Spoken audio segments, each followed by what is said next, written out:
मैं डॉक्टर अमित भटनागर पंतनगर कृषि विश्वविद्यालय में सस्य विज्ञान विभाग में प्राध्यापक के पद पर कार्यरत हूँ और इस चैनल के माध्यम से मेरा प्रयास है किसानों तक सही जानकारी पहुंचे ताकि उसका लाभ वो खेती में ले सकें।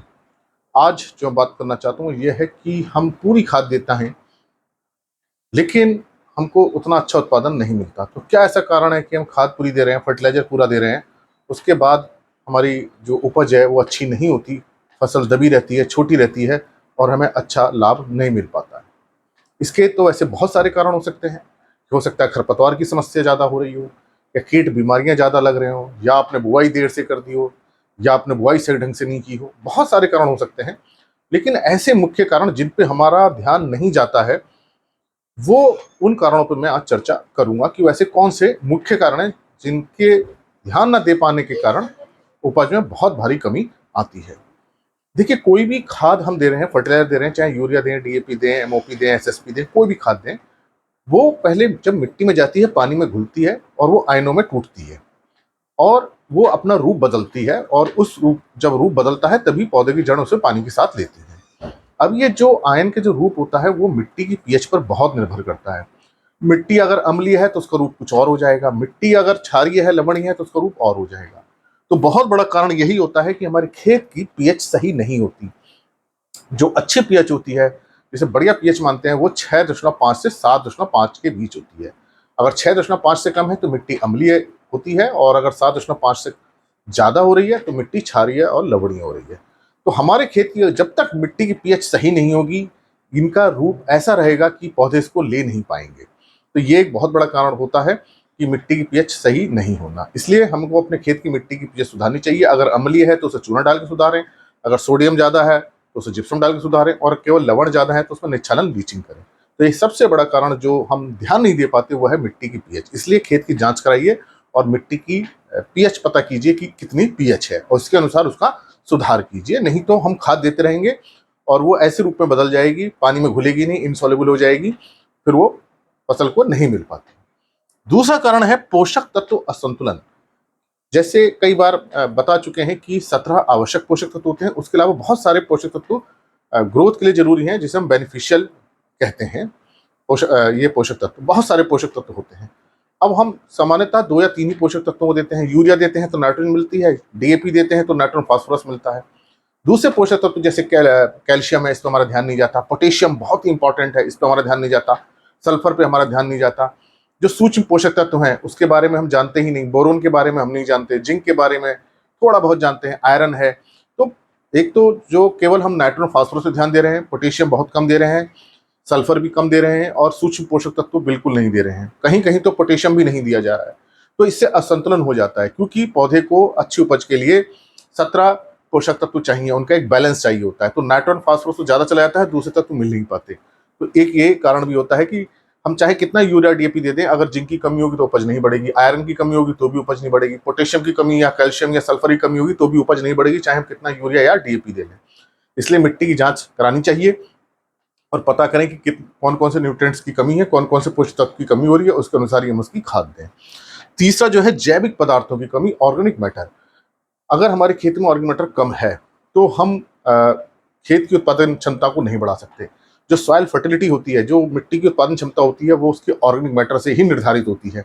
जो ह्यूमस बनता है जैविक पदार्थ, वही मिट्टी के गुणों को प्रभावित करता है। अगर जिस मिट्टी में जैविक पदार्थ कम होगा तो उसकी उत्पादन क्षमता हमेशा कम रहेगी, चाहे हम बहुत सारे प्रयास कर लें, चाहे अच्छा बीज लगा लें, अच्छी खाद दे लें, अच्छा पानी दे लें। लेकिन जिस मिट्टी का ऑर्गेनिक मैटर कम है, वो मिट्टी कभी भी अच्छा उत्पादन नहीं दे पाएगी। तो इसलिए ऑर्गेनिक कार्बन, जैविक पदार्थों को हमें बढ़ाना चाहिए, और अगर ये 0.75% से अधिक होता है तो ये मिट्टी अच्छी मानी जाती है। तो अधिकांश क्षेत्रों में देखा जा रहा है कि जैविक पदार्थ जो है, ऑर्गेनिक कार्बन जो है, वो केवल 0.3%, 0.4%, इससे भी कम रह गया है। तो ये हमको बढ़ाना चाहिए, चाहे हम FYM दें, कंपोस्ट दें, हरी खाद लें, ढैंचे की हरी खाद ले सकते हैं, फसल अवशेषों को मिलाएं। तो बिना जैविक कार्बन बढ़ाए हम खेती नहीं कर पाएंगे। और इस यही जैविक कार्बन सूक्ष्म जीवों का भोजन होता है। सूक्ष्म जीव, बैक्टीरिया, फंगस बहुत सारे काम करते हैं। इस पर मैं पहले भी वीडियो अपलोड कर चुका हूँ। सूक्ष्म जीव हमारी खेती के लिए बहुत जरूरी है। अगर सूक्ष्म जीव नहीं होंगे तो खेती हम नहीं कर पाएंगे। पोषक तत्वों को उपलब्ध कराते हैं।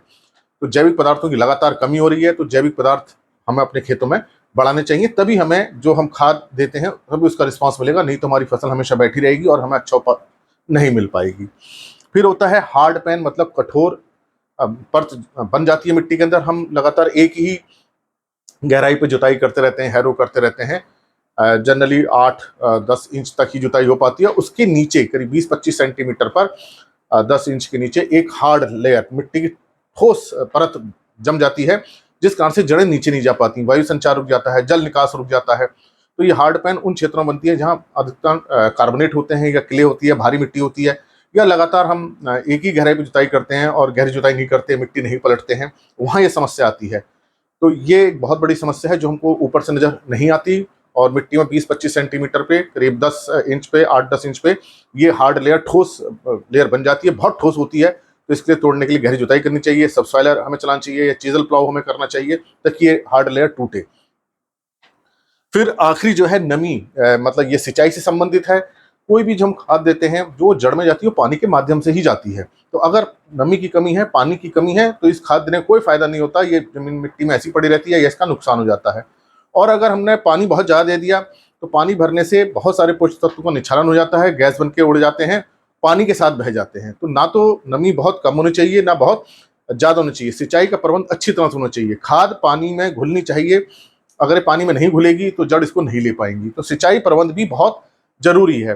तो जनरली हम खेत में पानी भर के छोड़ देते हैं, और जब पानी बहता है खाद भी बह जाती है, या घुल करके मिट्टी में जड़ से नीचे चली जाती है।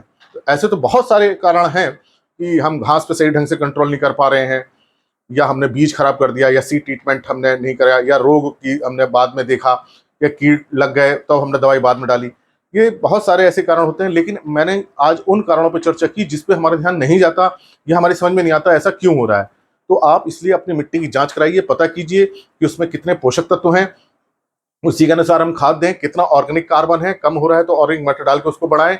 मिट्टी की पीएच असंतुलित हो रही है तो उसको संतुलन में लाएं। हार्ड पैन हो रही है तो गहरी जुताई करके उसे तोड़ें, और सिंचाई का सही प्रबंध करें, सही समय पर सही मात्रा में सिंचाई दें, ना तो खेत हमारा सूखा रहे, ना पानी से बहुत ज्यादा भरा रहे। तो अगर हम इन बातों पर, छोटी छोटी बातों पर ध्यान देंगे, तो हम देखेंगे कि जो हम खाद दे रहे हैं उसका पूरा असर हमें देखने को मिलेगा और हमें अच्छा फसल उत्पादन मिलेगा। धन्यवाद।